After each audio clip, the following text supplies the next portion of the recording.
purple party people at? Where they at? Get down. Time to get on. It's time to party. Hey, hey. It's time to have fun. All right. Welcome to episode 109 of Amari Purple Talk, a podcast where I share my thoughts on the Prince musical singularity. I am Amari C, and joining me this week is the one, the only, Alex B. Alex, welcome to the show. Thank you, Amari. Thank you. I appreciate that. Yeah. All right. So this week we are talking about the Lovesexy album, a favorite album for many Prince fans. Didn't get a lot of love when it was released. Talk about some of the videos that were released from it. Did it help the album? Did it hurt the album? What was also out during that spring, summer of 1988? And also kind of talk about the Lovesexy tour also. So let's go ahead and dive in. So the Lovesexy album is the 10th studio album by Prince and was released on May 10th, 1988 on Warner Brothers, well, actually Paisley Park Records, and distributed by Warner Brothers Records. And what's cool about this for me was that I got the Lovesexy I bought that day that it came out. But a friend of mine, the only PC, I guess we're doing the abbreviated last names here. So we'll do PCM, gave me a copy of the Black Album on cassette the same day. So those albums are forever intertwined in my consciousness. So for me at that time, I was digging the Black Album a little bit better than the Lovesexy album, but around say 94 was when the Lovesexy album really hit home. It was kind of a inspiring album for me, like almost like therapy almost. But you know, my love for that album since 1994 has increased. You know, I wouldn't mind one day having a super deluxe edition of that album. You know, hint, hint, wink, wink, nudge, nudge to the estate. So, you know, like I said, lots of fond memories about that. Alex, what's your memory of the Lovesexy album? Well, I mean, to address the elephant in the room was the cover of the Lovesexy album. Yeah. So let's address the elephant in the room. So the cover of the Lovesexy album, which was weird because if I remember seeing the album in stores and they had like the lower portion, the Prince's lower body kind of covered, right? Maybe like a little bit underneath his rib cage.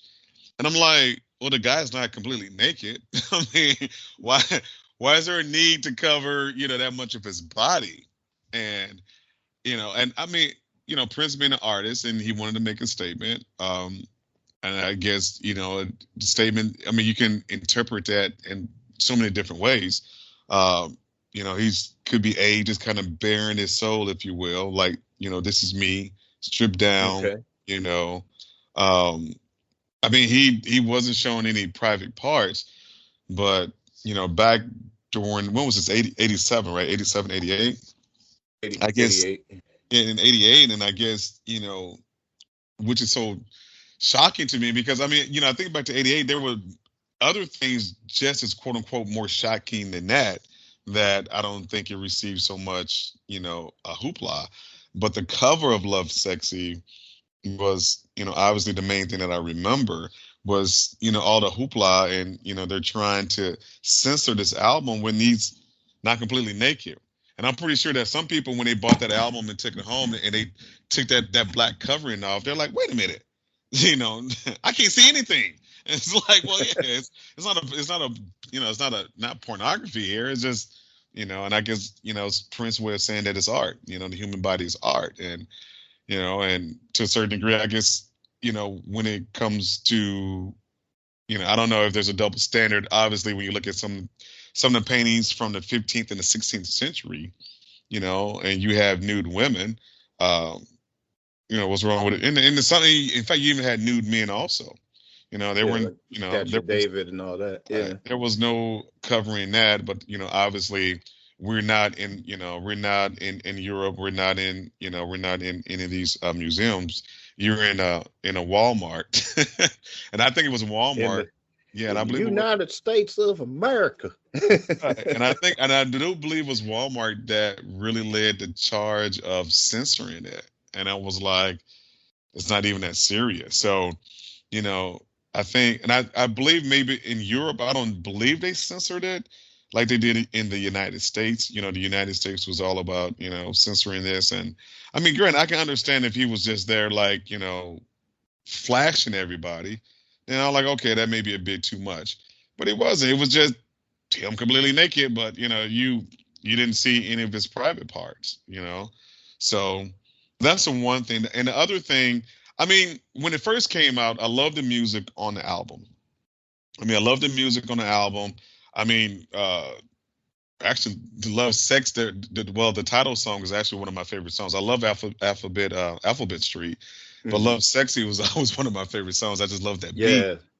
But one of the annoying things is that, remember, it was just when you got the CD, it was just track one all the way through. And I'm like, dude, are you serious? I can't get. I said, Love Sex is way to the bottom. It's gonna take me forever to get to Love Sex. Get to it, right? I gotta fast forward just to get to this. I'm like, Prince, I got a CD, And if you buy, and I believe the same thing with the vinyl, it just played all the way through. And on one end, it's annoying because one of the conveniences. When we bought CDs, like I can go straight to the song I want. Remember we used to buy cassettes, and you still had to fast forward and you had to rewind a little bit to get to your song. But with a CD, I can go directly to it. I mean, like in an instant, boom. But with Love Sexy, no, you can't. You gotta forward. And maybe his thinking was like, well, he wanted everyone to listen to the whole album, and which I can understand that. But if I could have talked to Prince, I would have been like, but dude, people can still like fast forward and not listen to the album. Hello. Right. And that's what I did. I fast forwarded to the songs I wanted. I mean, the first song I think is I Know, which I like that. I love that song. And then, I mean, I pretty much liked every song on the album. But, my favorites, I would, sometimes I want to get to my favorites first and then I started listening to the rest of the album. So it was more or less annoying it was just a single play album. I mean, musically, I love the music, and I love the positive vibe. I mean, in fact, he has a song called Positivity. So I love the positive. Huh? I said, yeah, it ends with positive, which is good to end it on that positive note. Right. So, I mean, I love that. And, the song I Wish You Heaven. I mean, so it was, I would say the only quote unquote sad song could have been like maybe Anastasia. When you kind of listen to, just the way it sounds a little down or whatever. But overall, musically, I love the album. It's one of my favorite albums. I mean, now if I go to, a streaming service, I can listen to the songs individually. So I think that I read an article right before your podcast today. And I think they said it was back in 2007, I think, or was it 2017, where, it was finally broken out into individual tracks because of the way either it had to be on Apple Music or something. I don't know, some kind of way. I don't know if it was because in 2007 he would have been alive. So maybe it was 2017 that they finally released it in separate tracks. So, I mean, granted, you can't, I mean, the only way you can buy a CD now is to go into like a vintage store and buy a CD.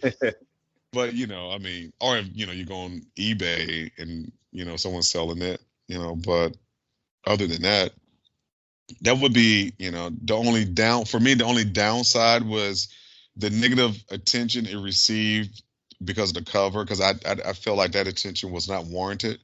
It wasn't that bad of an album. And number two, Prince having it as just one play, used to just drive me bananas because I think I recorded it to not a CD, I recorded it to a cassette. And I had to make sure to stop the cassette and start the cassette and start it, I was like, I want this song first. I want to be able to go to these songs, because with the cassettes, there is a way. I think the cassette that I had, that if there was dead air between songs, it would stop. And so when I recorded that Lovesexy album to a cassette, I made sure there was at least 2 or 3 seconds of dead air. So this way I can fast forward to songs a lot quicker. So if Prince's goal was to get people to listen to the whole album every time they listen to it, that didn't work for me. Maybe some people it did, but I'm very resourceful for the things that I want. If I want something, I pretty much find a way to get what I want. And I was like, I'm not going to listen to the whole album every time. I'm going to go to my favorite 3 or 4 songs and I'm out. Yeah. So yeah. So it's the other thing, the video. I'm sorry, the video. So I guess you wanted me to speak on the video? Because I mean, the videos were basic. I have no problem with the video. I mean, sometimes less is more, and yeah, I mean, I say, I like it. Yeah, we'll get to the video Okay. part of it in a minute. But yeah, I want to touch on, what you were talking about as far as like that one long continuous sequence. Yeah. Yeah, I know when I first bought it on cassette. So I wasn't put off by that aspect, but when I got the CD later, maybe been like a couple of years later or so, yeah, it was frustrating because sometimes, I just wanted to hear, say, just dance on, or I just wanted to hear positivity.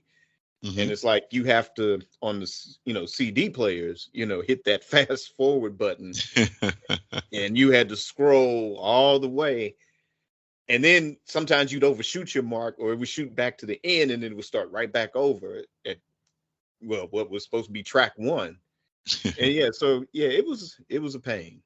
It was definitely a pain. And I guess, word of mouth, that might have been a turnoff for some people. And, the album cover too, it's, on the one hand, I like what you were saying about how this was him sort of, bearing his soul to the world. I mean, that's the whole concept. I guess for those that don't know, the Black Album was recorded and ready to go. And for whatever reason, some people believe he was on this bad ecstasy trip. And, through that journey, kind of had an epiphany, or he was just feeling depressed about the album, didn't think that this was his best work and didn't want to put it out. But either way, he kind of had this experience that inspired the kind of very positive spiritual tone of the Lovesexy album. Yeah. And I don't know, I guess that cover to match it, to match the theme of the album. On the one hand, I get it. It works. And also he was probably challenging expectations. So if Alex, if you remember back when the Sign of the Times album was out, and If I Was Your Girlfriend was like the next single. Now, you and I as songwriters know what he was talking about. We got it. Right. But, there's certain elements of the Black community that was like, oh, no, this sounds like some, nah, I ain't with that. Nah, you talking about being somebody's girl. And same thing with the album cover. It's like, nah, I ain't with that album cover. Nah, I ain't down with that. Nah, where again, us being songwriters and art students and the whole nine, we got what it meant. But to the mainstream public, it might have been, it could have been a bit of a turnoff. And then with Walmart banning it, with the, the black bags and everything. I think it could have definitely hurt its success. I mean, it only got to number 11 on the Billboard 200 charts. And that's like the first album since Controversy that didn't end up like in the top 10. but it was like number one in the UK. It was number one in the Netherlands, Sweden, Switzerland, and Oh, even oh, go ahead. no, I said, oh wow, I didn't know that. Yeah, I thought it cracked the top 10. Okay, so it just only reached number 11. Okay, wow. yeah. I mean, it kind of as an album, it kind of came and went. Even though you and I were still, bumping it. I think all the way through the tour.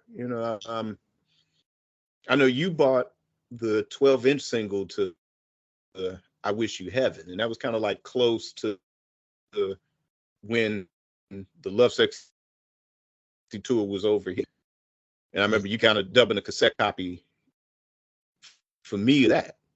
Mm-hmm. So, we still, love the B-sides. We still love the extended versions.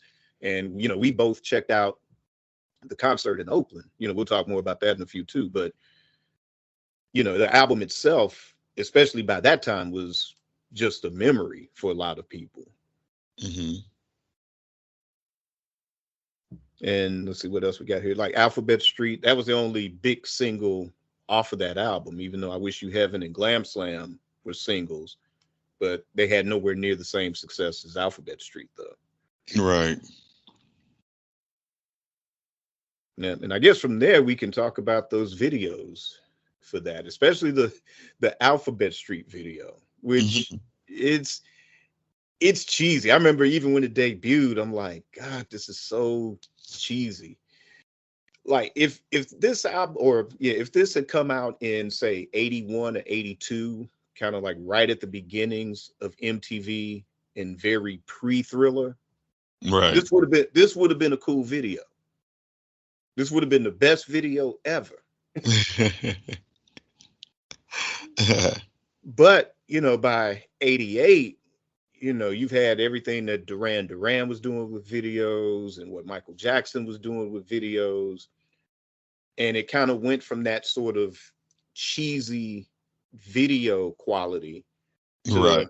where, they'd gone back to the 16 millimeter film, or I don't know if Michael Jackson was using 32 millimeter film or whatever, but the quality and the budgets Right. had got into that.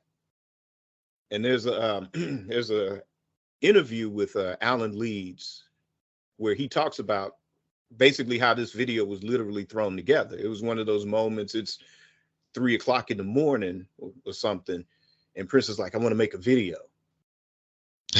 But Prince, it's 3:00 in the morning, there's 20 feet of snow outside, it's 20 below zero. Right. Right. Where we gonna find a crew?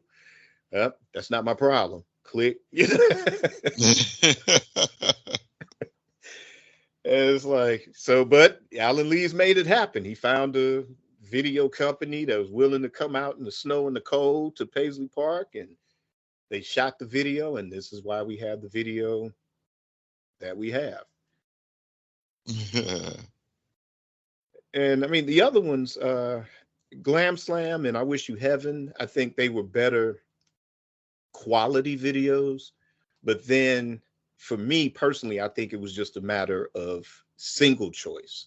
Like, to me, I didn't think these were the best singles to represent the album. I think if, say Lovesexy, if that was released as a single, Yeah.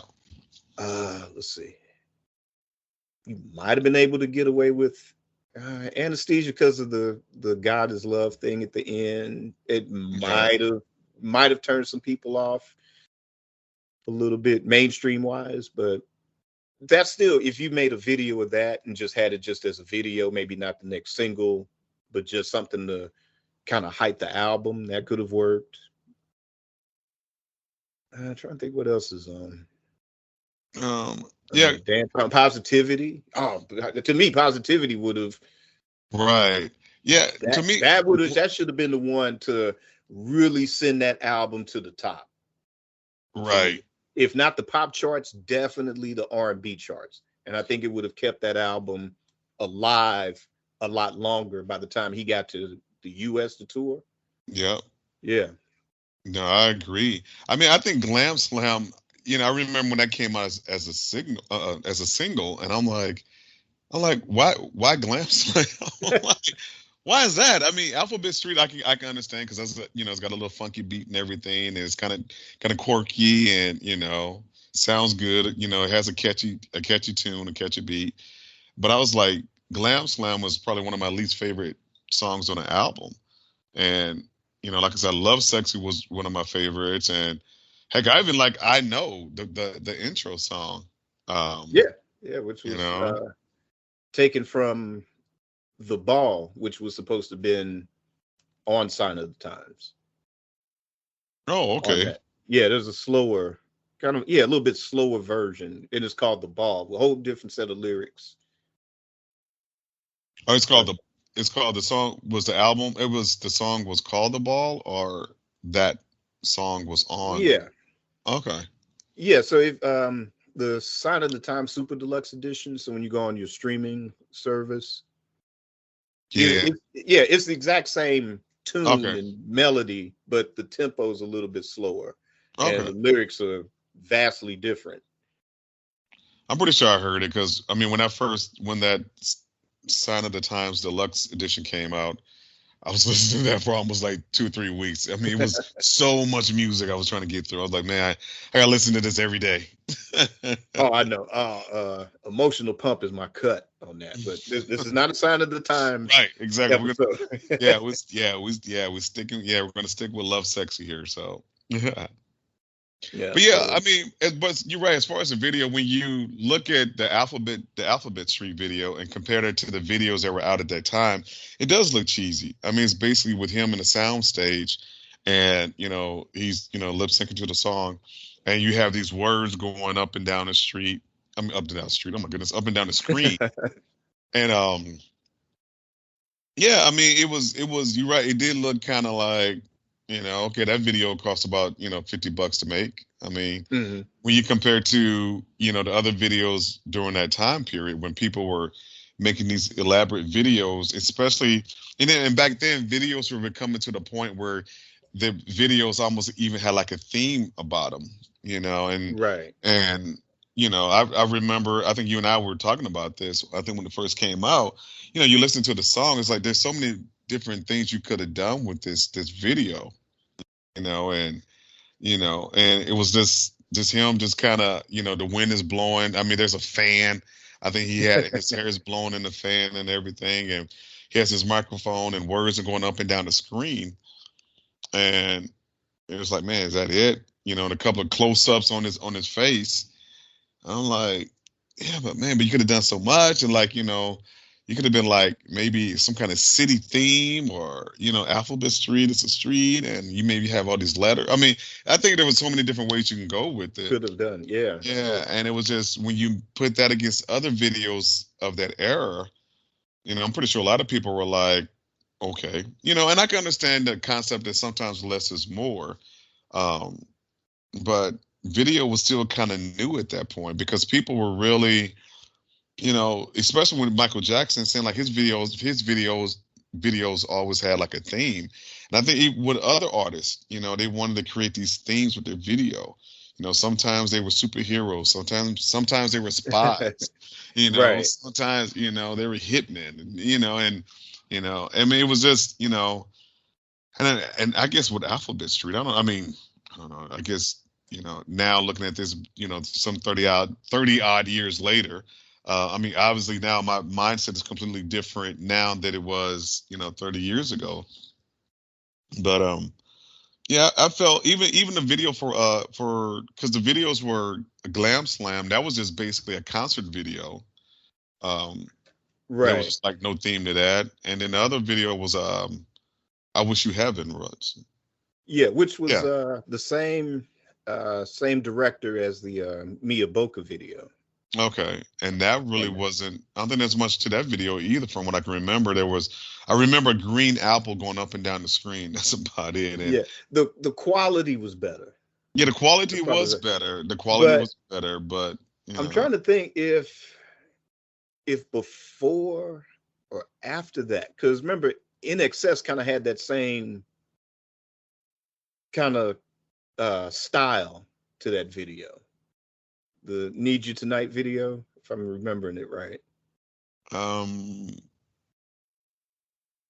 No, I thought the Need Because You it, video. yeah, The because Need it kind of, some of it, it actually with that video, it was kind of really just a kind of the album cover in motion, Right. a live action version to their album cover Mhm. for that one. But the way the camera's just panning across, and it just always ends up back on Michael Hutchison, that kind of thing. To me, that I Wish You Heaven video, although it seemed like more animated in style, Mhm. it was kind of that same effect because it just kept panning across the screen to, from Prince to Bonnie Boyer to Sheila E. to Cat, Yeah. and like you say, the apple flying across the screen. Yeah, and that's the only thing I remember. I said apple flying across the screen. I don't even. I need to look at the video again, and right. I mean, I was not impressed by it because it was more. It was there was not like a theme to it. For me, I guess, you know, when you have the musician, well, the band members, you know, playing their instruments in the video. It's like, couldn't we done more than this? I mean, couldn't there. So I mean, but I also know there could have been time constraints. There could have been touring, and Yeah, the record company been like, "Hey, we need to get a video for this song." yeah. And it's, and of course, too, and sometimes this is to Prince's advantage, sometimes to his disadvantage. He wasn't that type that would sit in the board meetings, with the A&R person and the Warner Brothers executives, and they'll go, okay, well, we want 3 videos for this. Here's the budget. What type of, who should we hire as the director? What type of concepts do you have? A lot of it was kind of that, okay, it's 3 a.m. and there's a blizzard and I need this to happen. Right. Just on a whim. I would just want to make a video. And sometimes, like I said, sometimes to his advantage, it would work. And I think to me, this was one of the times it didn't work. For such a really strong album, to me, the videos, it deserved better. Yeah. Yeah. And two, I mean, like I said, it is a good album. It's got a lot of great songs on it, but there was a lot going on in 1988. Yeah. Yeah. I kind of looked up what was kind of happening on the charts prior to the release of Alphabet Street as a single. And then it only had, I think, a life of 6 weeks on the charts. I think, where I say it got to the top 10 Hmm. on the singles charts. I think overseas it did a lot better with it, but there was some stiff competition in those weeks before and after the release of Alphabet Street, and even after the release of the Lovesexy album itself. Hmm. Starting with, say, like the R&B charts in 1988. I mean, as early as March, the number one song on the R&B charts in March was Morris Day's Fishnet. Fishnet. Yeah.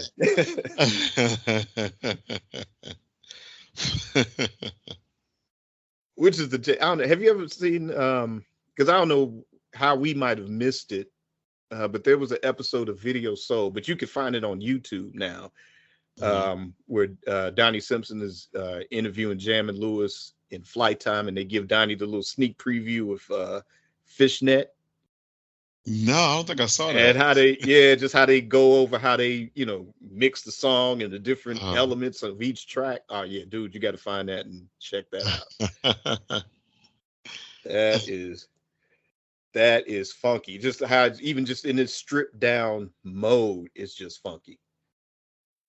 And of wow. course it's Jam and Lewis, so their personalities while they explaining the mix and everything. Oh yeah, it's if you're having a bad day, this would cheer you up big time. So check that out. And then let's see, we got March 26th, number one song was Man in the Mirror.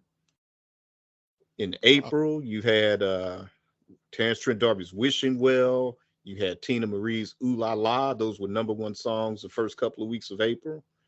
So I Okay. mean, yeah. Yeah, that's stiff competition. Wow. Yeah, Billy Ocean's Get Out of My Dreams, Get Into My Car. Yeah. EU's The Butt, I'll Be Sure It's Night and Day. Oh wow. Yeah, let's see. Middle of June. Oh, well, let's see. Here's a big one because we always used to hear this in the clubs back in the day. Just Got Paid by Johnny Kemp. Oh yeah, that was Remember like the Wiz. man, that's the theme song. That thing, yeah, that whole Dude. year. Everyone can identify I just got paid and it's Friday Yep, night. Friday night. Dude, remember, Oh, it would man. be, dude, the Wiz. In fact, we would, just got paid. It was Friday night. We roll up to the Wiz. Man, those were the days. Oh my goodness. Oh, Yeah. Wiz. I have not heard that name in eons. Wow. Wow. And I mean, that's just the R&B charts. And then the pop charts. Okay. Let's see. As early as March, you had Rick Astley's Never Gonna Give You Up. Oh, okay. That's a big song. Yeah. Yeah. Man. When I was living in California, that's all I heard on the radio. Yeah. That was it. Every morning, click. Never I gonna literally, give you I literally just heard that song within maybe a week or so. Dude, I used to hate this song, but It was not one of my favorite songs. now I don't mind it so much now, but back then it's like, I guess in those days when you want to hear Prince or you want to hear Jesse Johnson or you want to hear, whoever, you wanted to hear something, and it's like that's the last song you wanted to hear. Dude, it's the last song. I mean, that song has been like and I'm glad because I think wasn't he like a one-hit wonder? I don't think he had any. He had like one more, I thought. All right, but I'm that got us just as much. But if he wrote that, he's still making money off of it because I still hear it to this day. If he was, I don't know if he was the writer of that song. I never looked at to see who the songwriter is, but someone is getting paid. I tell you, 'cause that song is, 30 some odd years later, you can still hear like in the background of some movie or something. Yep. That's what I say. Now I don't mind it as much, but but like I said, this was on the charts right before Alphabet Street dropped. That's a lot of competition. Yeah, and again, got Michael Jackson's Man in the Mirror, Billy Ocean. Let's see, Whitney Houston's Where Do Broken Hearts Go? Oh wow. And that was the big hit right around the time that Alphabet Street dropped.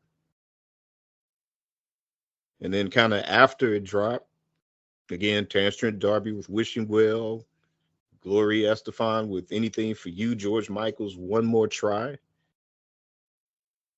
So I mean, this was the tone here in the US, both on R&B charts, pop charts. Mm-hmm. And this was kind of, we're in that era where, those sort of concept albums. Actually, I think Thriller was the one that put an end to all that, where, it just stopped being about the concept album, or it stopped being about just having a great album. It's this era now where, okay, everything on that album has to be a hit single now. Right. And, don't want to think too hard about it. Don't want to be, dealing with concepts or anything. You just want a hit record, a hit song. And I'm sure Prince was aware of that. And what we love about Prince was his ability to always constantly go to the left of what everybody was doing. Right. I think which ended up in, by the time you get to a Diamonds and Pearls, to where now he was kind of starting to chase those trends. Again, it could be a deficit. Sometimes it was a success. But definitely with the Lovesexy album, yeah, to me, I think still going to the left was the smartest move. But again, with the choices of videos, the choices of singles, like you say, maybe there were just time constraints involved. Right. Um, and there's some other decisions. We'll tap into that later. But as far as, like I said, the competition was definitely stiff for Yeah. that. And, in relationship to Johnny Kemp's Just Got Paid, what we know now is that Teddy Riley produced that track. Yeah. I don't think we knew it then, but Yeah. I mean, now looking back, you can hear like that New Jack Swing influence, and I don't know if we were able to put two and two together because I think Teddy Riley was just starting off, and I can't remember if his group Guy was already really out yeah, in it was '88. out. Okay, they were out. Yeah, Okay, yeah, that so that yeah. album is as I don't know what, like, as far as like the East Coast or even Hmm. the West Coast, but I know times when I would come back here to St. Louis, it was gaining momentum. It Right. was one of those, monsters that it just kept growing and growing. Oh yeah. And Oh yeah. yeah. And so yeah, by summer of '88, that door was kicked open because not only that, you had Bobby Brown's Don't Be Cruel album. I remember when that first single dropped from that. Hmm. I, Dude, I thought that was like the greatest thing ever made. For that. I was like, this is Bobby Brown doing it? When I Right. looked at the production credits, I'm like, oh, okay. LA and Babyface, they were really taking off at that point. So again, all this competition is, coming out the woodwork. Back to Jam and Lewis with New Edition's Any Heartbreak. To me, those albums were getting just a little slightly more airplay, rotation for me in my personal collection Right. than Lovesexy. Because I mean, it's a new sound. And like I said, that New Jack Swing, that just kicked open the door. And then Yep. hip hop was right behind it. Because granted, yeah, you had Run DMC, you had LL Cool J, with hits. Right. But by the time you get to '88, you've got Well, we got the Boogie West Down. Coast. Well, Yep, yeah, that's yeah, true. yeah, BDP, NWA. yeah. Yeah, By All Means Necessary. That had dropped that year. EPMD, Strictly Business. Stetsasonics in Full Gear. Big Daddy Kane's Long Live the Kane. That I was mean, all in '88. that was all in '88. Yeah, yeah, yeah. And I mean, I had been bumping let's see, Public Enemy's Yo Bum Rush the Show.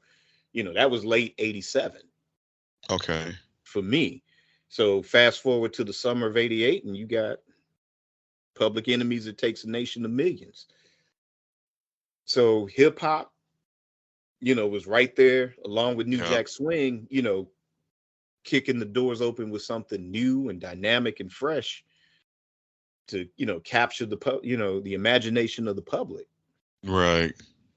So yeah, again, it's, for Prince, it's like, cool, you came out with this album where you weren't trying to compete with what hip hop or New Jack Right. Swing, but just by the caliber of artist that he was, yeah, it was still a great move for an album. But again, I think some of those marketing decisions, because I think if he was able to get the whatever the main, whatever Rolling Stone or whoever on his side to, get past the album cover, Yeah.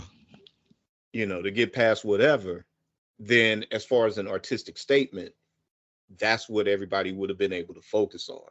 And not just us deep dive Prince fans, but maybe just a few more people in that mainstream just to kind of get it to the top. Right. You know what? You know what? You made a valid point. You said that diehard Prince fans, because you're right. Because obviously, a lot of people really didn't come on. The majority of people, I would say, kind of became in tune with Prince after Purple Rain, and obviously, they've always been kind of searching, that's the Prince that they want. As if when you first meet someone, you kind of expect them to be that same type of person from there on out, and then once they start becoming something different, you know, you may kind of lose interest. I mean, but once again, if you were there, we were into Prince before Purple Rain, Right. and obviously after Purple Rain, he completely blew up, and then and this is when a lot of people really got into Prince, and but then after the Paisley Park album, people were like, they were like, well, yeah, okay, but we still kind of like the Purple Rain or what have you. And I think when you look at something like, as the Lovesexy album, and two things, one, I mean, once again, that whole idea of just a single play, when you bought the CD or even the vinyl for that matter, it was just a long, it was hard.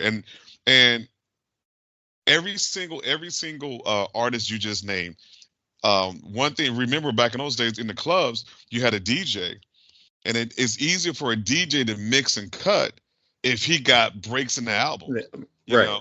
He can't really get to Alphabet Street until he has to go through the whole album of I Know, because it's kind of hard to see what those grooves are.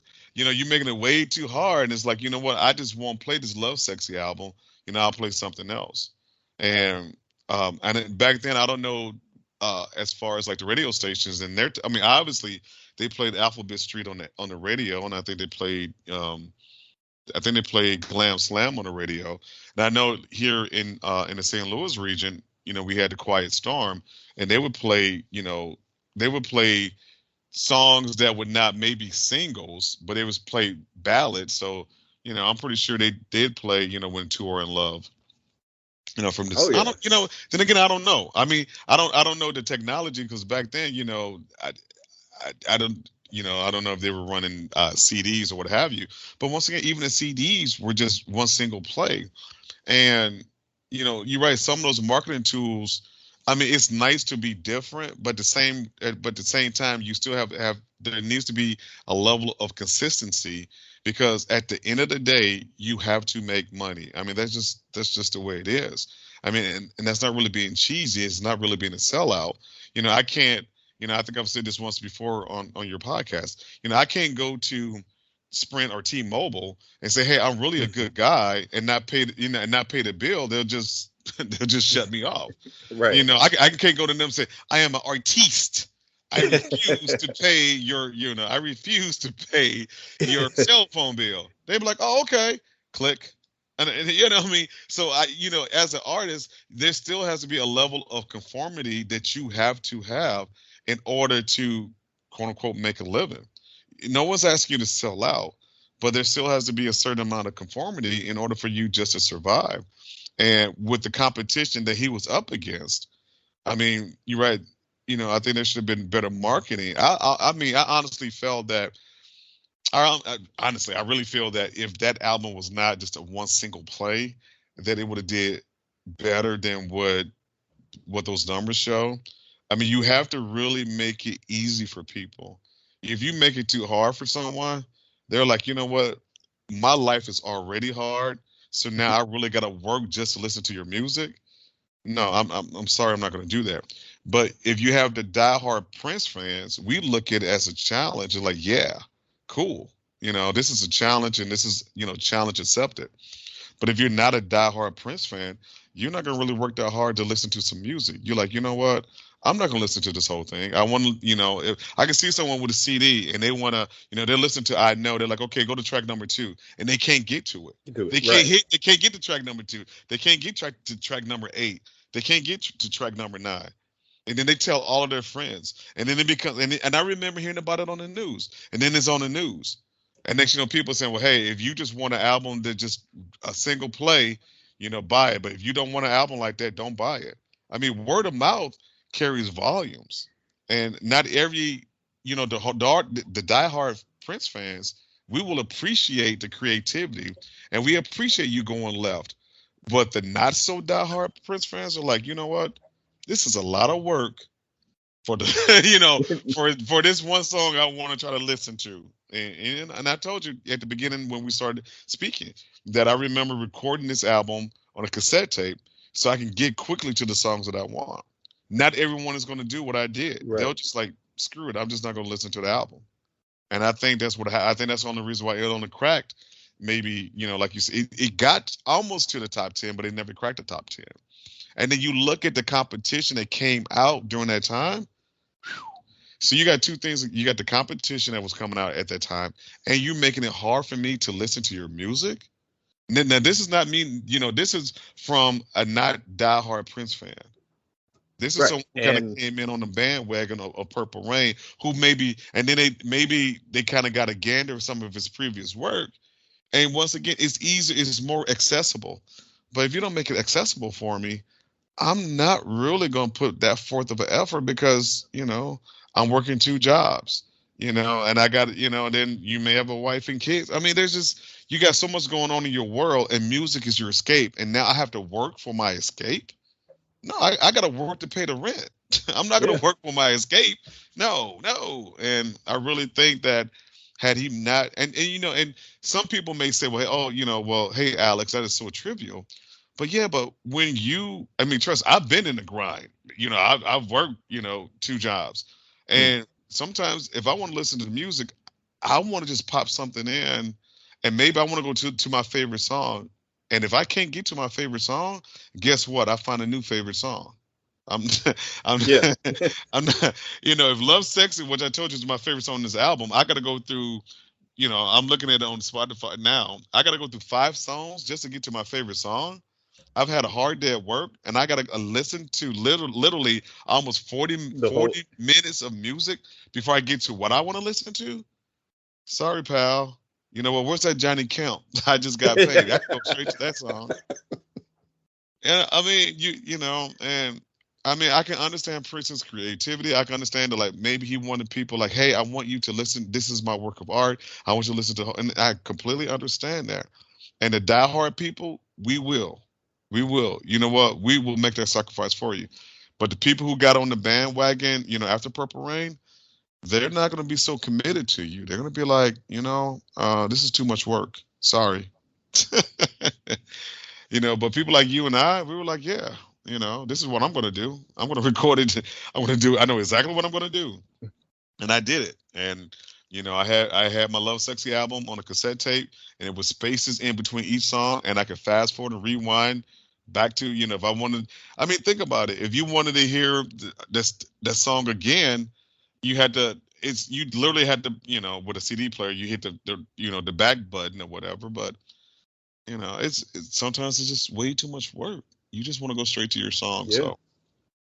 So, musically, I love the album, but I think he made it too, with him wanting to be original and with him wanting to be so creative, and with, like you said, well, he felt everyone was going right, I'm going to go left. And there's nothing wrong with that because I do that all the time. Even in my life, everyone goes right, I go left, but at the same time, I'm not an artist though. But I know that I have to wake up every morning and go to work, so I do have to conform.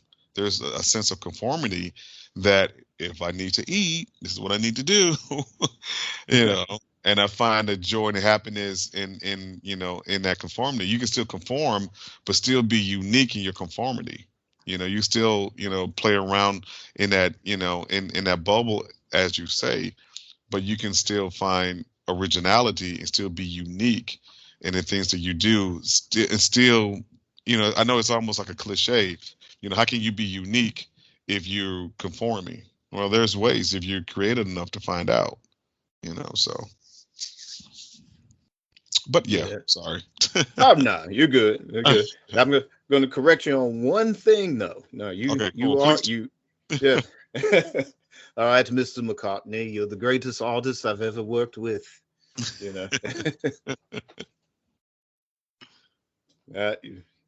Very talented artist, man. So that's the only correction on that. But yeah, I agree. And like Oh, I said, I'm sorry you were giving me a compliment. Thank you. Just sorry. I know it's kind of late right now, and my brain is not as watching, my brain watching right. the clock. Right. My brain is like, and then something came back and said, hello, he just gave you a compliment. It's like, oh, that was a compliment. I'm sorry. I thought you corrected me in something I said about the Lovesexy album. I'm sorry. Thank you. I appreciate that. No, and let me return a compliment. Come on, No. get it together, Macca.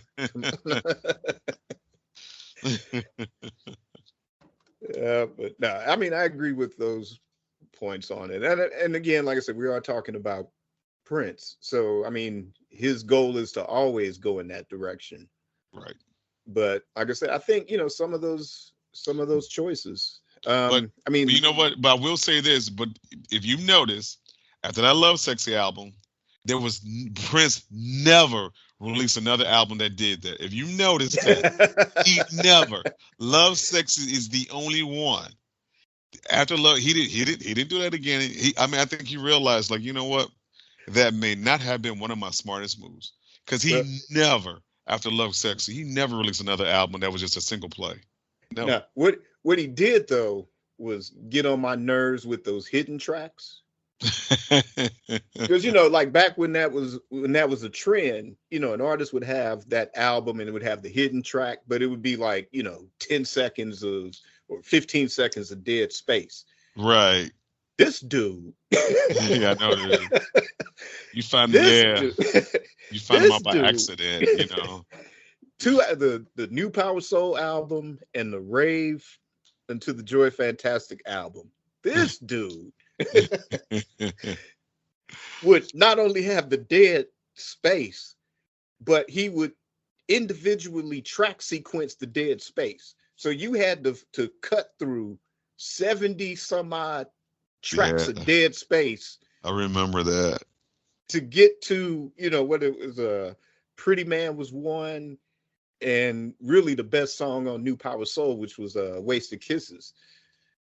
You had to skip through like 70 tracks of dead air just to get to that track.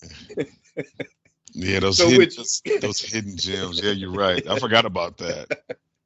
Which I think after Rave Into the Joy Fantastic, I don't think he did that again. Yeah, right. I think, because I guess he kind of learns his lessons, Yeah. I remember fast forwarding it, and then right when you heard the music kicking, you had to stop and to rewind a little bit just to get to the beginning of the song. Right. It's like, dude, why you do that?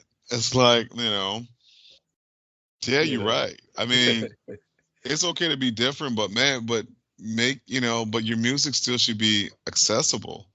And, I mean, once again, but we are those diehard fans that would sit through it. And I forgot how we even found out about some of this stuff. I guess maybe through message boards or because the internet wasn't that big. Well, no, it was new. It was new. So, yeah, I think we must have heard about it online or something. I think, let's see, Wasted Kisses, though, that was one I was just, because I don't think it was listed on the CD anywhere. And I remember just kind of sitting and just, whatever I was doing while I was listening to the record. And just kind of like, okay, that was the last track. And it was still focused on, I don't know if I was reading something or writing something or whatever. But all of a sudden, it just comes on. And I'm like, what the hell? Oh, it's a bonus track on here. Cool. Okay. All right. But then, when you want to go back to it, it's like, okay, cool. I heard the last track, or I want to skip to the last track. So it's like, you start skipping and you get past the last song on the album and you thinking the song's going to come on and it's like dead space. And it's like, oh man, is my CD player broken? Or is something wrong with the CD? And then you keep pressing, like, well, where is it on here? Keep pressing, and I'm like up to 60, 70.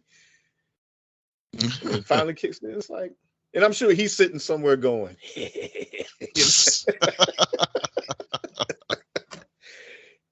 yeah, I got these fools skipping 77 tracks of dead space. Right. Right. It's like, dude, why? So I don't know, whoever was the engineer on those and was in charge of helping Prince sequence that, please get in touch with us or put on social media. Let's see, I think was it HM Buff? I think he was the dude. Why? Answer that question for us. Why? And was he cracking up like when y'all were doing that? Like, yeah, they're gonna have to fast forward to 77 tracks of dead space. Right. Yeah, show you how much these fools love me. And probably just cracking up. Cracking Dude, up. right, man. It's like, why? So yeah, I mean, that goes back to, that whole statement of, accessibility. I mean, don't make us, make us really work that hard for it. I mean, granted, we did, Yeah. you know, It's but like, okay, that was clever, man, but I don't like this, man. I don't like this right. stuff. But the new people, is, because as an artist, I mean, you want people to appreciate your work, I mean, the goal is, you're expressing yourself, and if someone's willing to, pay money for it, that's even better, because then this way you can kind of make a living. And, but you have this music that you have, and you're hiding the music, and it's like, let's make it accessible. You're right. I think after that MPG album, yeah, he didn't hide songs anymore. Somebody must have told him, like, no, dude, this no, because it's no, it's just no, no, No. it's just, and you're right. I mean, 70 tracks, that's a lot, Yeah, and 70, or knowing him 77 or something like that. But right. It's just, and I think you're right. And I think he stopped after that, and I guess he was like, okay, no more. I'm just, what you hear, yeah, what you hear is what you get, right. And now, now with streaming services, you really can't do anything like that. So it's, we're streaming everything now. So it's like, hey, He would have thought of something. He would have thought, who knows? I mean, there's no telling. He might have had a whim to do that one album where it would have gone back to that single sequence. Like, nah, I want you to hear the whole I mean, thing. right. Granted, I guess he could afford it now, but I don't know.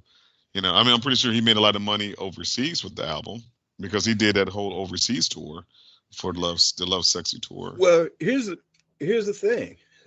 Granted, yeah, it was number one in a lot of European countries. Mm-hmm. Again, I mean, over there they had some pretty stiff competition. I guess before Alphabet Street dropped, the reggae band Aswad, they had Don't Turn Around. And I mean, reggae was huge over in England long before it was big over here. Mm-hmm. Let's see, what else you got? Like the Pet Shop Boys had like about 3 weeks in April. Mm-hmm. With the song Heart. Let's see, some group, S Express, Fairground Attraction, and then let's see, what's that? The band Wet Wet Wet. They had a big hit in the spring, doing a Beatles cover with a little help from my friends, and She's Leaving Home. Mm-hmm. So I don't know, maybe, I don't know, most of these songs I haven't heard. I probably have to check them out, but I would think compared to what was happening over in the U.S., like I said, now granted, hip hop, like people were aware of Public Enemy and BDP, Big Daddy Kane. They were aware of them long before the rest of the U.S. Yeah. Oh, really? Yeah, they were, because like most of it, yeah, of course, it would come out of New York and it would be very big in New York or the East Coast. But then it would find its way over there into England and be really huge. Then by the summer, spring and summer of '88, a lot of these artists would, these albums would start to find their way over here and gain a lot of momentum. Mm-hmm. That way too. So I guess, even though their UK charts, from what I looked up, don't reflect that, at the same time, like I said, it was a huge hip hop movement that was going on over there too. So again, you have hip hop again kind of knocking on the doors or kicking down the doors And like I said, it was so new and so fresh. And then even at that time, you were really getting into sampling Right. more Yep. too. So that was taking a strong foothold. So again, it's this thing of, even though hip hop had a lot of messages in it, or the wordplay was very clever, people were tuning into that just to feel good. They didn't really want to think necessarily on a spiritual level, which Right. which was the whole purpose behind Lovesexy. Other than that, maybe if he did drop the Black Album, it would have been interesting to see how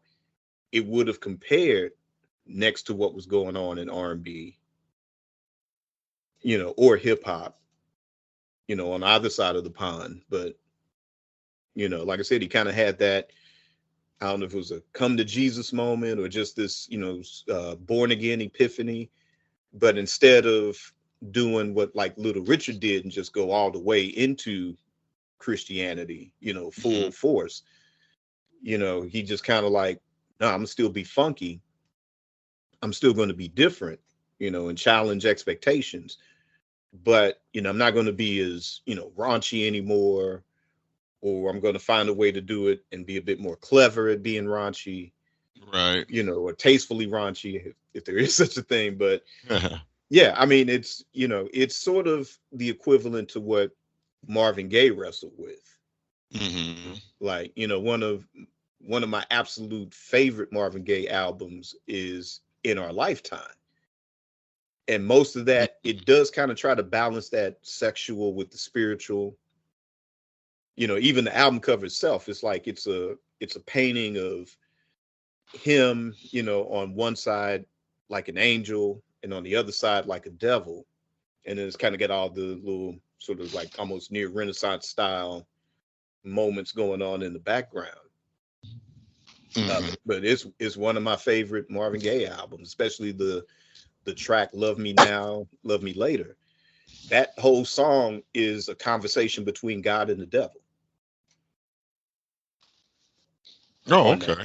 Yeah. And granted, he was taking a long time to produce that album.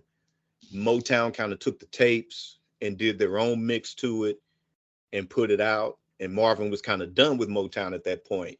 So Yeah. those factors, on the one hand, kind of led to it, again, only being well known to deep dive Marvin Gaye fans. And at the same time, in a world where Off the Wall was the most dominant album, and it did in our lifetime have some funky tracks on it. The subject matter, you trying to dance in a club and it's like, Hmm. you know, dude's got a multi-layered vocal background of him singing Ave Maria behind the track. It's like, yeah, it's a little heavy. It becomes a thing to where it's not necessarily something you dance to, no matter how funky it is, Yeah. but it's the album you listen to. And, on the one hand, if you're not a musician, then you just tripping off of the lyrics at that point. But then if you're a musician or a songwriter, then you tripping off the whole thing, like, yeah, those some deep lyrics. But then what that bass line is doing, and that keyboard arrangement and that horn arrangement, oh, that's great. And what he did with the background vocals, that's genius, like that. And I think where Prince did Marvin Gaye one better with the Lovesexy album, with it again, I think just the heavy spiritual matter Hmm. was kind of ahead of its time, because this was before, I don't know, you might have had like maybe the Winans doing something that would get on R&B radio, but this was definitely way before Sounds of Blackness, way before Kirk Franklin, and then all the other ones that came after that, that you could get an R&B hit, Okay. doing a gospel song. So yeah, Yeah. I mean, like Anesthesia, that was definitely ahead of its time. But in 1988, yeah, again, us deep dive fans, I mean, I love that song. I love it. It's deep, because it kind of goes through the story of basically how the album was created. He was going through this deep, dark period. He finds God at the end, And, now he's back, he's being positive, and the rest of the album, kind of segues into that positive journey after that. Wow. So, I like it's heavy, it's just, that is heavy. I yeah. like that. So kudos to that. But like I said, I think he outdid Marvin Gaye on that level with it. But again, we're still talking 1988, and with everything, all those different frequencies and energies, sonically hitting the planet, Mm-hmm. it just, to me, in some ways, it got lost in the shuffle. But to point out what you were talking about as far as the tour, yeah, because it was doing so much better overseas, the decision was made to start the tour there, when logically, to hype up the momentum or to keep the momentum of the album alive here in the United States, he should have started the tour here. Mm-hmm. But by going overseas, the momentum for the album was gone. People that just forgot about Prince. Yeah. And, and to kind of briefly touch on, I know somebody on social media had received a comment about, Black people not liking Prince. There goes the vault. All my flash drives just hit the floor. See, that was Prince in the studio, like, yeah, tell him. Yeah, but the guy was commenting, he was getting these comments that, Black people weren't listening to Prince ever. And, you and I were talking before the show about, perception, kind of like the whole Jedi Knight tenet of the truth is held from a certain point of view. Mm-hmm. And what you've touched on the show about how some people jumped on, right around the time of Purple Rain, don't realize that, I'll put it this way. There's two different types of Prince fans, especially if you're talking about the Black community. They're the ones that were there from For You, from the very beginning, all the way through, to 2016. They were there from the very beginning, and then there's musicians, again, that, or just music lovers in general, that, whether you came in at the beginning from For You, or whether you came in and it, like me, came in at Dirty Mind, Mm-hmm. we were there before the pop success. Granted, I Want to Be Your Lover, that was a pop top 10 hit, I think, or, somewhere in the top 20, top 10. Right. But he was a hard sell to that mainstream media. Even before Dirty Mind, he was a hard sell to the pop mainstream. If you were young and you were reading Right On magazine or Black Beat magazine, it was like for every picture of Michael Jackson or the Jacksons or the Silvers, what's the Mm-hmm. cat? I don't even think he did music. And he was never on a hit TV show. People thought he was Stoney Jackson, that dude. Oh yeah, that guy. Yeah. So for every picture of those cats, there was Prince right there with just as many pictures and articles. If Michael Jackson or the Jacksons were on the cover of one issue, Prince was on the cover of the next issue. And that, so, for whoever made that comment, dude, you need to do your homework. Or dude, Right. or lady, or whoever, you need to do your homework on that one. But, but those are people not necessarily musicians. They were, young fans, whether they like the music or if they're, the girls, they like having the pictures of Prince, seeing Right. pictures of him. Like Yep. that, they were there from the very beginning.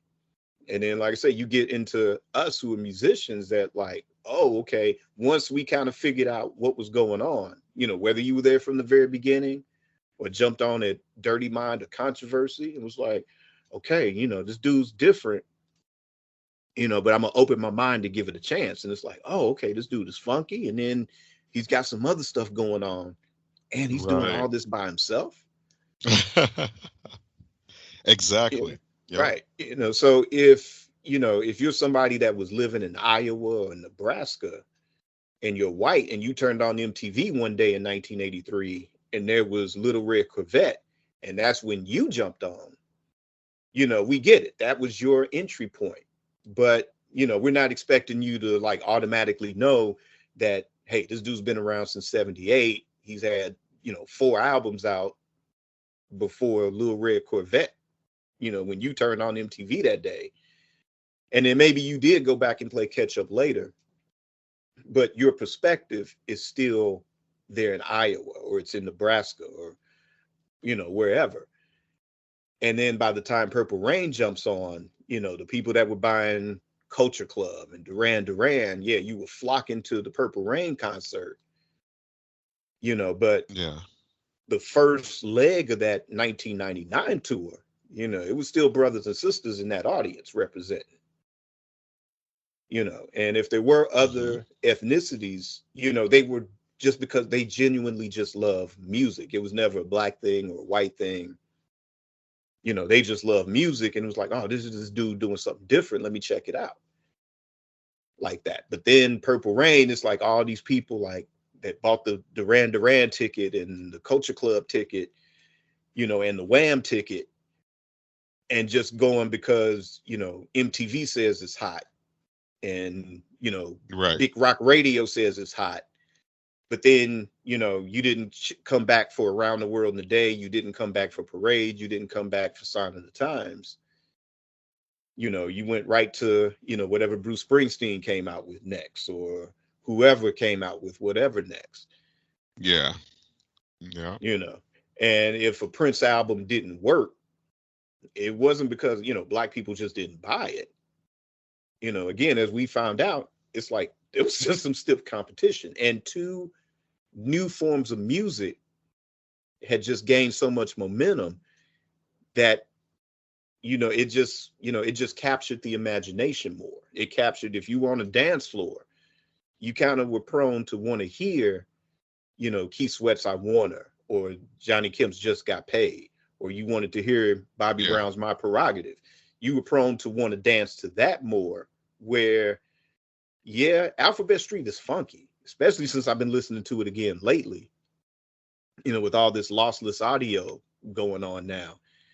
There's elements now that it's even funkier to me now than it was in 1988. But minus that B side, it would have been hard to really get the people excited to go run into the dance floor on that. And you and I have been to enough clubs in those days to see what worked and what didn't work. Yeah. Yeah, even on the West Coast, it was a thing to where I didn't hear a lot of Prince in the clubs. It was, again, what was happening with New Jack Swing, hip hop, but then kind of more of the house music elements, sort of that techno music that was capturing what was happening on the dance floor, as opposed to what Lovesexy would have done or Alphabet Street would have done. Yeah. But I don't think it was ever a thing of black people not liking Prince. It was just, for some, it just wasn't the album of the moment for them. I've had where, although I'm not a DJ, but I found myself in DJ situations Right. once or twice in '87, and I, was able to kind of get folks into Sign of the Times and Housequake. But then if Housequake was a single, right when the album dropped, just immediately following Sign of the Times as a single, then yeah, it would have worked, because again, that was another one. While people were sampling James Brown, Prince was doing James Brown musically, Right. and gave it a fresh, Exactly. gave it a whole new freshness to it. Hmm. So yeah, so I No. mean, like, again, whoever made that comment, it's like, nah, do your Yeah. homework. And No. again, for people that listen overseas, in Europe and other parts of the world, they get it, they understand it. But I think from different conversations that have gone on, it was kind of like more of a revelation. It wasn't about a debate. It wasn't saying, white or black, or nobody was, no animosity or anything like that. It was just like, oh, wow, I just never saw it from that perspective. And for the listeners or the Prince fans that tune in to try to understand, that's what was going on. That's what it was. There are people like us. Like I said, we were picking up every Prince song, every Prince B-side, later on the bootleg material, because,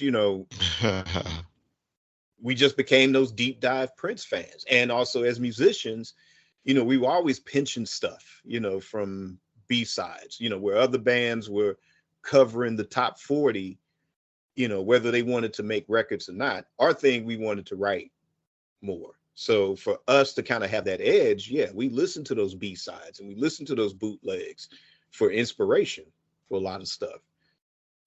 Yeah. But but nah, if Prince did a wider tour that year, I think for St. Louis, he would have sold out. I know they were saying he was having trouble with some markets in the US of selling out all the seats, but really? that was on the strength because the album had died off at that point. Oh, well, yeah. By the time he got here, now you and I saw him in Oakland, and we went to the after show at the Warfield in San Francisco. Mm-hmm. And I don't remember the seats being empty, or I don't remember a lot of empty seats at the Oakland Coliseum. I think that one was pretty full. That was full, yeah.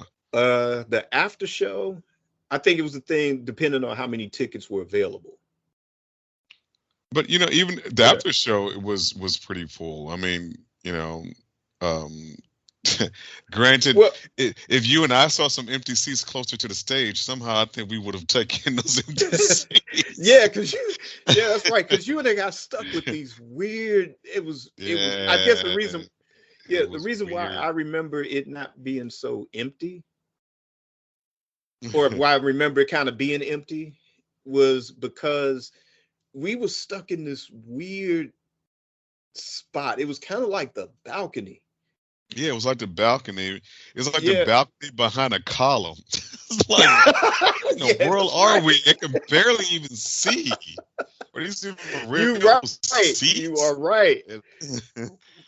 I was disappointed by that, because I'm thinking like, okay, because I've never been to the Warfield before then. I've been a couple of times since then. So I didn't know how the place was laid out or anything, or I didn't know anything about the seating. But, you and I showing these tickets to the usher, and like, yep, right this way. And we're going up and up and up and up. And then we end up, like you said, this spot behind the column. I forgot about the column. And I'm like, okay. And it was weird because we could barely hear him talk. When he would, that was weird. Yeah, because he would talk into the microphone, and it's like, well, what's he saying? What's he saying? But then when he was saying, it was loud and clear. Right. Yeah. Which was weird. And I remember, I guess, how he noticed us in the balcony behind the column. But this is Prince, though, we talking about. But how he noticed us behind the column, because then he was saying something, and it always reminds me of the whole Eddie Murphy bit about James Brown. Like, what's James saying? I don't know. Just say, yeah.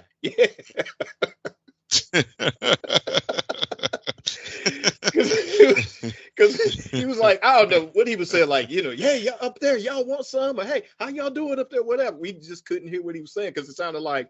Right.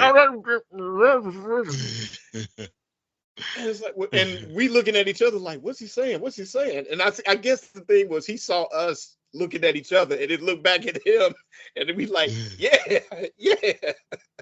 And then he just kind of looks at like, you idiots, kind of laughs at us and waves us off. And, he's back to the crowd up front at that point. Right. That was crazy. Yeah, that and musicology it wasn't as bad because we had way better seats, but it was like second row. But then still, it felt like that side was empty. I wanted to be on the other side Right. where he was pulling people up on the stage and everything. It was like, man, just those, all the other shows we had been to were just, I guess, normal. They were cool. We had a nice crowd around us and stuff.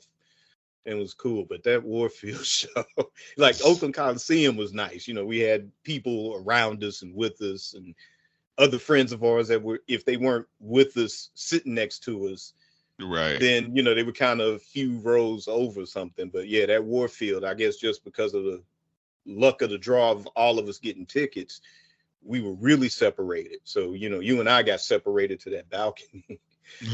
That was crazy.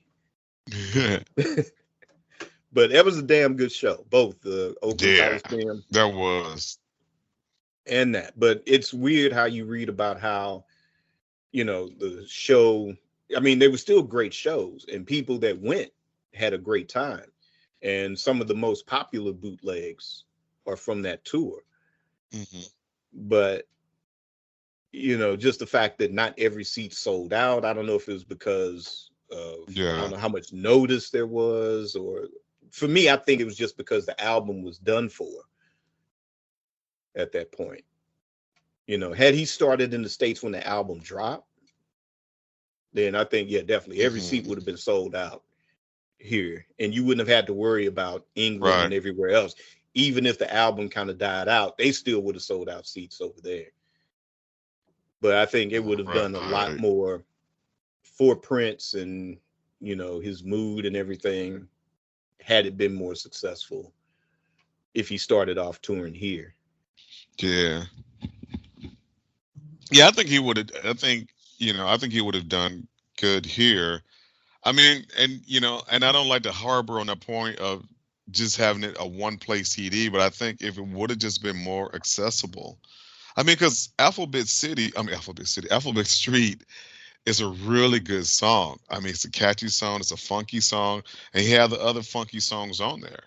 And I mean, he could have did Lovesexy Tour, and he probably would have did, I mean, he could have easily done maybe 3 or 4 songs from Lovesexy, stretch those out, turn them into a melody, and then play some of his other hits, and people would have just been, happy about that, But I think that, people from that album, if you bring, I mean, your average Prince fan, I think they can name maybe 3 or 4 albums, and this is average, obviously Purple Rain, maybe 1999.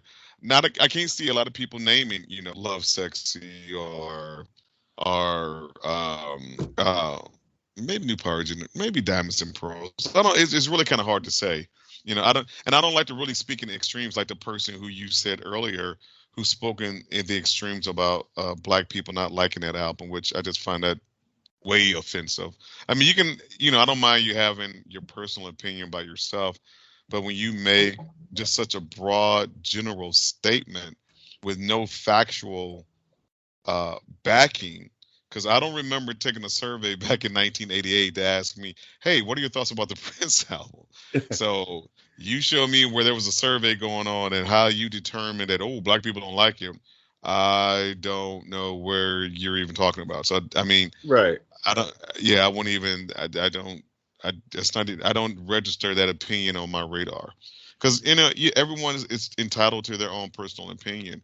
It's just that when your opinion becomes to the point where it's insulting, at that point, I just kind of just tune it out, because I can't really respect that, because your opinion should not be insulting to anyone. It shouldn't be condescending. It shouldn't make anyone feel bad about their opinion. If you have your opinion, cool. I have my opinion, cool.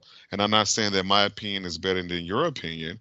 I appreciate, listening to your opinion and extend me the exact same courtesy. But this whole, Black people don't like, oh, come on, Prince, seriously? yeah. It's like, all right, you know what, we're done with this conversation. I can't have an intelligent conversation with you at that point. So yeah, and that's the thing, for Prince, again, yeah, he grew up in a neighborhood not too different than the neighborhood you and I grew up on. mm-hmm. And, there's a certain thing that comes, that comes with being Black. That's, it's not, just unique to America. It can happen in other parts of the world too, but it's just more magnified, or it feels more magnified here in America a lot. Hmm. And yeah, there's a lot of things, we need to still, be proud, and we still need to strive. And there's a lot of healing, and there's still a lot of coming together that we need to do.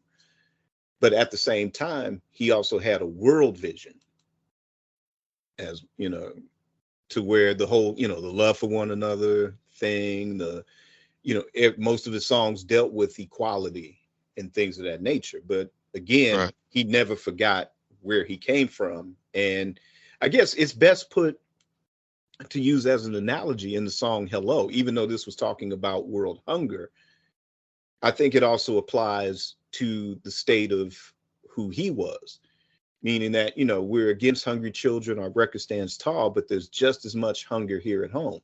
And that could be used as an analogy to say, yeah, we all need to be together as one planet.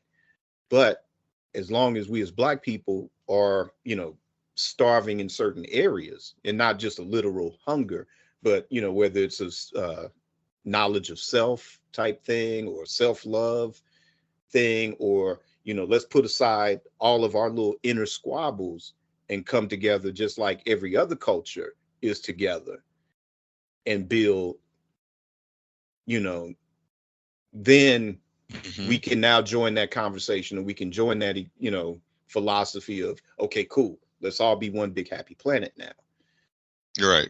with that.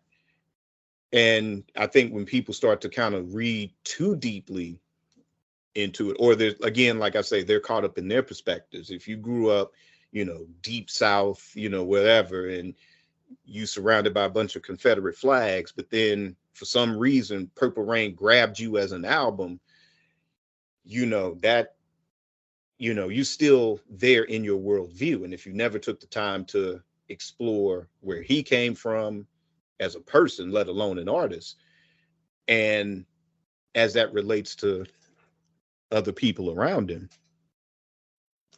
then these type of problems end up, coming to the surface. But I guess that's a part of, the balance of the universe. When there is darkness, there's light to always meet it. And, we try to be that light to always meet that darkness, and try to bring some balance and perspective,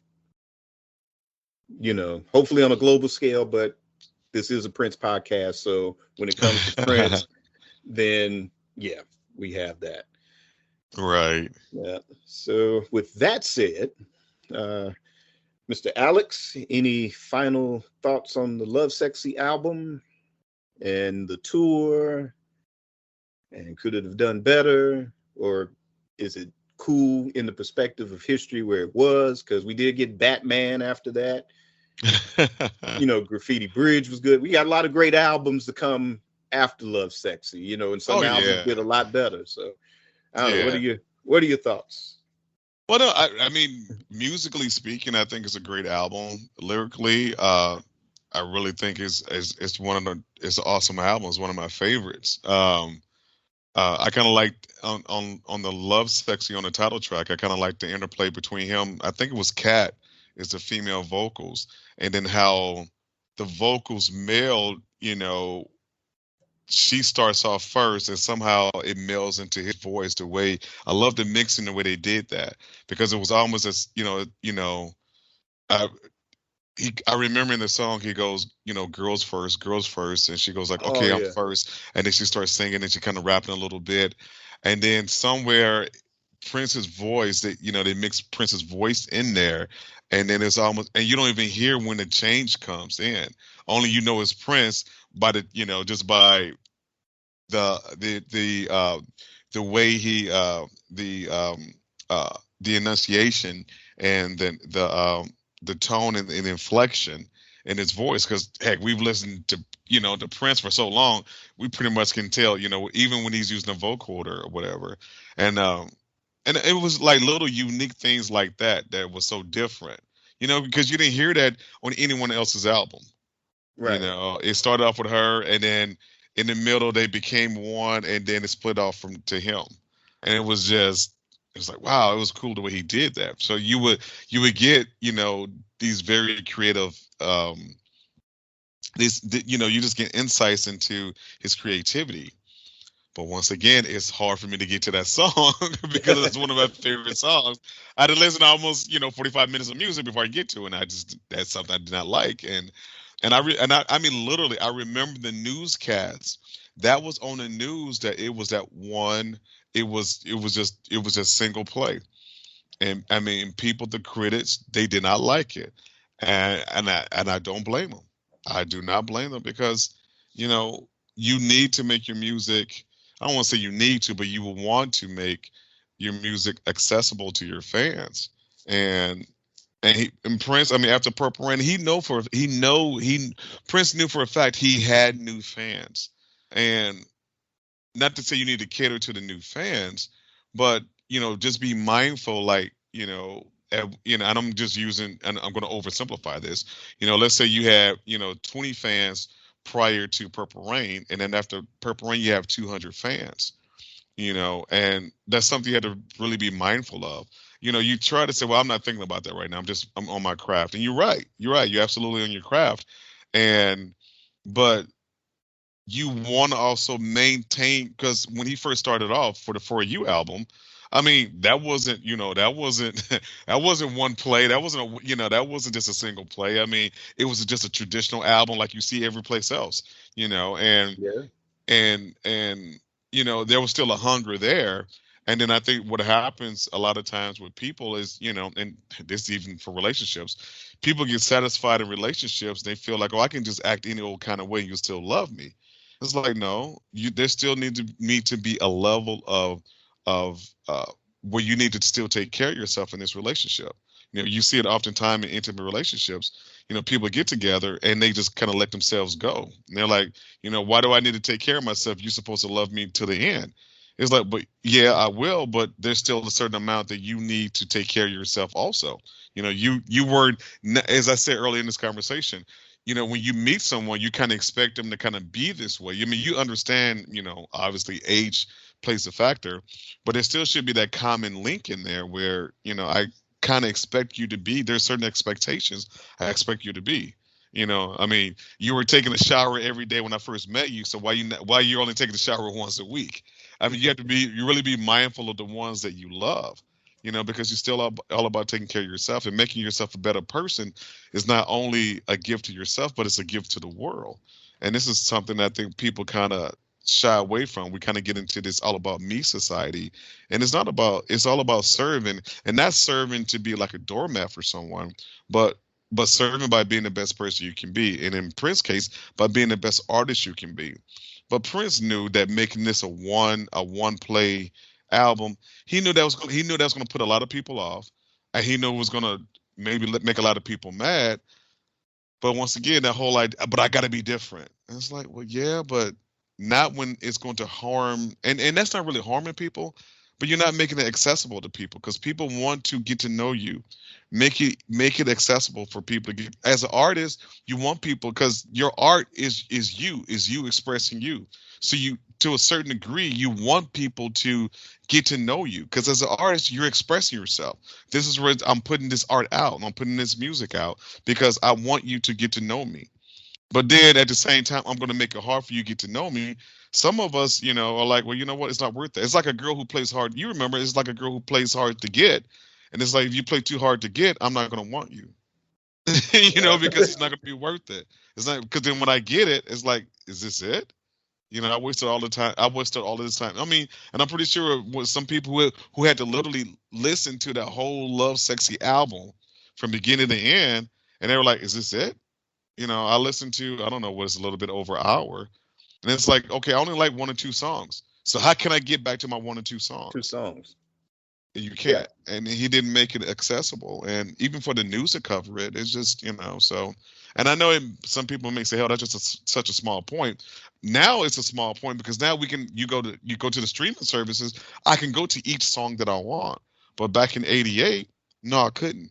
And I No. really felt that hurt his album sales.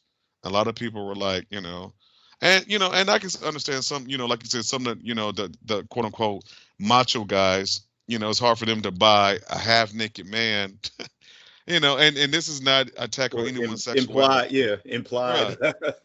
Right. Implied, and this is not Nudity, an attack yeah, on anyone's sexual. Because heck, I bought the CD, so it didn't bother me. That could be in my collection. I didn't care. It didn't mean anything to me. I mean, me buying this was not a reflection of me. But I know some guys who, and I mean, I know these guys personally who didn't want it. They were like, "Oh man, no, I don't want to buy that." right. Look at him. He looked like a woman, and da da da da. And why he got to dress? How come he's naked? Da da da. And it's like it's just art, and but but I hope I love the fact that he did that. I love the fact that he came on the album cover and did that. I did not like the that single play is something I did. I was like, dude, I cannot give you props on this. Not in this universe or ever. Because you want to make your music accessible. Accessible. And as an artist, artists want to say, "Oh, I want to be secluded." Yeah, but you create this art and you put it out in the public. You kind of want people to know you're expressing yourself. And it's like a cliche, and that's where that whole inner turmoil, that whole inner battle happens. But no, but that's all I had to say. And and to reflect earlier what you said about the light in the world. It's all about being the light. And it would, it'd be nice if we can go out and change the world. But before we change the world, we have to change ourselves. Oh, And exactly. and I think a lot of people kind of miss that point. If I remember a quote that says, one day I woke up, I was smart, I wanted to change the world, but then I became wise, and I decided to change myself. And then obviously, when you change yourself, that energy Right. goes out. But anyway, I'm going to leave it at that. So, But Mari, I appreciate you. thank you, thank you. I appreciate you as well. Yeah, but I mean that that's it in a nutshell. I think I agree with everything with that. I always felt like Prince was one of those where I think as much as he wanted to be the biggest rock star on the planet, he still wanted to be underground at the same time, or maybe not underground, but this Right, sort of artistic figure at the right. same time. And you could tell just with the total image, even before Dirty Mind, even, but kind of once he figured it out with Dirty Mind, I think it kind of created this thing to where he always had to be on, Hmm. where somebody like a Neil Young can just kind of like do almost the same type of thing, just come out with albums from left field. But then, he's still Neil Young. He still just got the jeans on and just a regular jacket and a hat, and he's got his guitar, and that's it.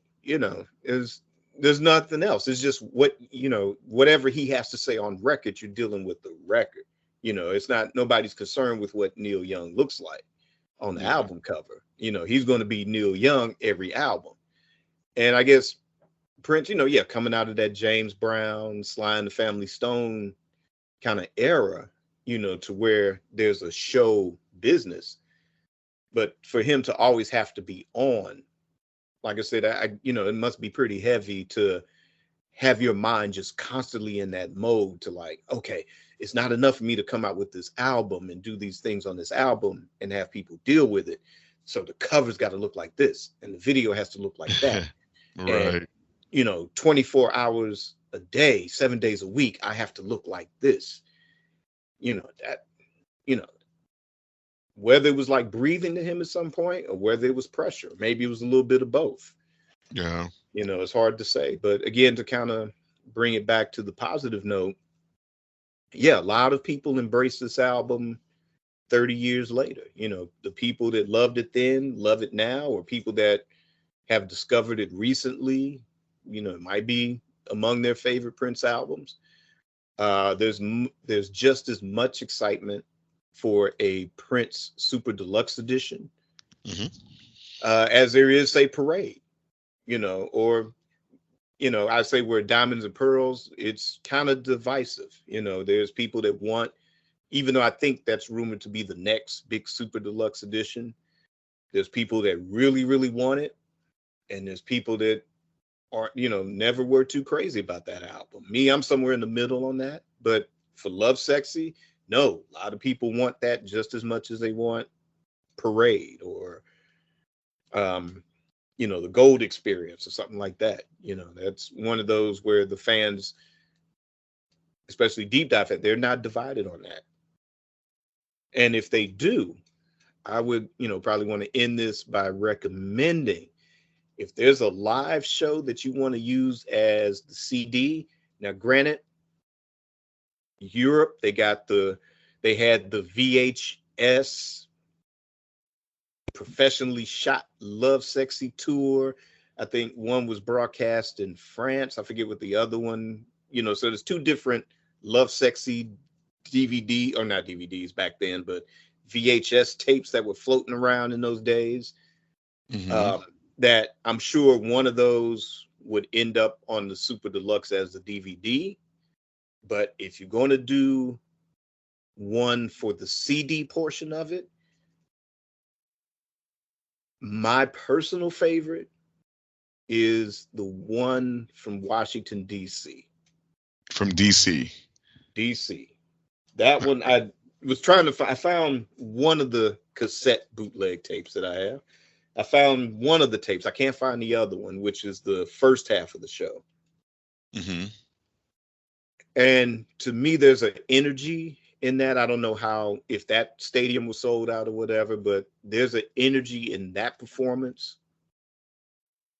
Especially when he gets to, because there was a point during Anesthesia where it gets like kind of a little preachy a bit, Yeah. but I don't remember it as much when we saw him in Oakland. I don't think it was as pronounced then. I think it was a little bit more dialed back for Oakland.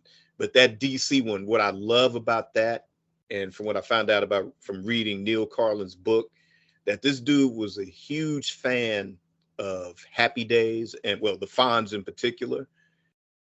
And I remember when I first started hearing this bootleg, when I got it, I'm probably like early 90s, like 90, 91.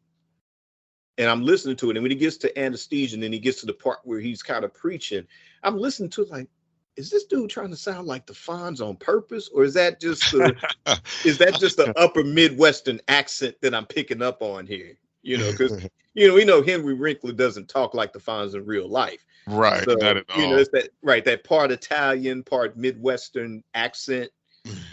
And I'm thinking, like, is he trying to sound like the Fonz on purpose? Or is this just how, is that just the upper Midwestern accent am I picking up on here? And just for that alone is why this should be the CD portion of a Lovesexy Super Deluxe. So, Prince Estate, if you're listening, please use the Washington D.C. If you have a good recording of that, please use that one. But I mean, not just for that alone, but the energy. Right. As I was listening to some of it now, like Lovesexy, there's a heavy energy when he performs that.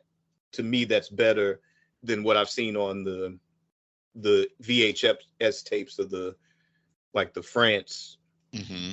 Lovesexy show on that. Oh, So okay. so they do that. They will definitely have my purple croutons for sure on that. Mhm. And now we're going to end the show. And I'd like to thank Alex B for being part of the show this week. Was trying to get this going for weeks and hope to have you back on again soon. All And right. Thank hopefully you. you have your stuff, your social media platform set up so we can tell people where to find you. Yeah, that's still a work in progress. So. Yeah. Yeah, and still got some projects we'll get around to doing at some point down the road. I'm just getting that launch pad built. So there's a couple of tracks on Bandcamp. I'll put that on the show notes so you can check them out. I'm not trying to get on the cover Rolling Stone. I'm not trying to compete with Chris Brown. I'm kind of like Eddie Murphy. I'm just doing this, just making some noise and having fun.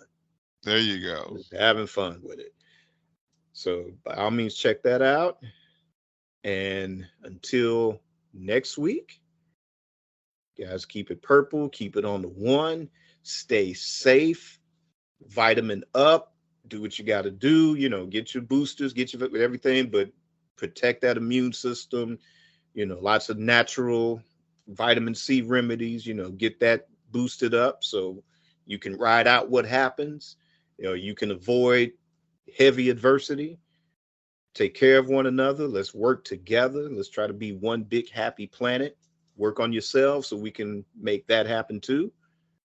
And Mr. Alex, any final words before we sign off? Peace, love, and joy. Yeah. Peace and love. Peace and love. All right. All right. So thank you, Alex, for being on. And everyone else, we'll talk to you next week. Peace. Peace. Time to get on the one.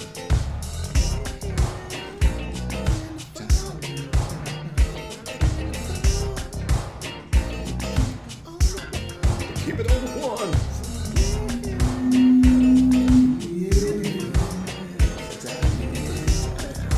So we're all the purple party people that